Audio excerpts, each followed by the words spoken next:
pork ribs of today, we're going to turn this into this. Okay folks, so here we're looking at a set of USAs. Today we're going to be cooking these up as well as a set of St. Louis. Here I am putting out the USAs generally have shiners. Alright, so now we're looking at a set of Sperry's. Today we're going to be trimming these down to a competition style St. Louis cup. Alright, so count down to that third bone. We're going to make an incision there. Now we're just going to trim up those sides so we've got a nice clean pullback on those bones. Okay, so let's take a look at these Sperry's. Take note of this line of fat going through the centre here. This is where we're going to be making our cut, separating the belly from the ribs. Alright, so now I'm going to slowly move my knife through, working my way along that cut, trying to trim up these ribs as close as we can to the bone without going through the bone. Okay, now we're going to go back and find that third, fourth knuckle and trim these ribs parallel to the side that's already been cut. Beautiful.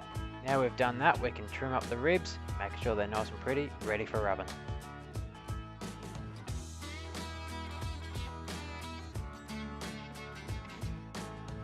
Now to reduce the effects of drying out over time, what we're going to do is we're going to get a nice little injection going in these. Today we're going to be using a product from one of our sponsors, Smoke and Sorcery, Badass Pork Rib Injection. I find this imparts great flavour and helps keep the meat moist all the way through the cook. Okay, so now before we rub these ribs, we're going to take this membrane off the back. To do that, we just grab ourselves a blunt object. I'm using a spoon here in this case. We're going to get our spoon, put it under that first layer of the membrane, slowly work it up until we can get our finger underneath. At this point, it's as easy as pulling. Okay, so now it's time to get that fire going so we can preheat it, ready for those ribs to go on. Today we're going to be aiming for a solid 275 on the cooker. Got a range of some of my favourite rubs over here, guys. But as long as it's thin, you'll be right. When we come to glaze, we just want a nice thin layer of rub so that the glaze can just sit nicely on it and just shine straight through. Don't forget to stay hydrated.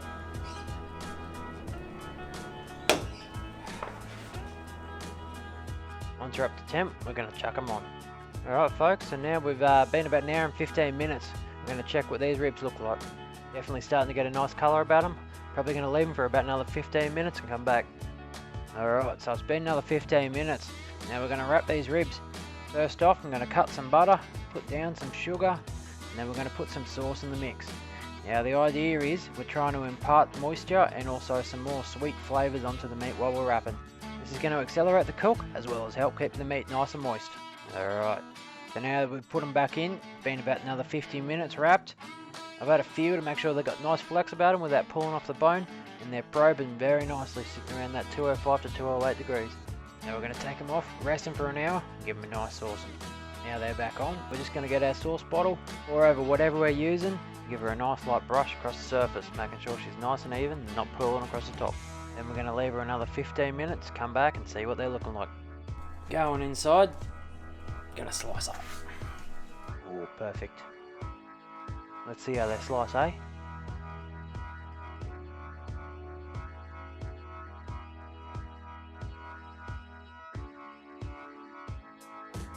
Okay guys, so we're going to go over it one more time. We've got 4 key steps in nailing your pork ribs every time. Step 1, the prep. Step 2, the cook. Step 3, the rest. And step 4, the glaze. Just follow these 4 steps, you'll nail your pork ribs every time. Alright, so thanks for watching this anyways guys. If you liked it, give me the thumbs up. If you loved it, hit the subscribe button.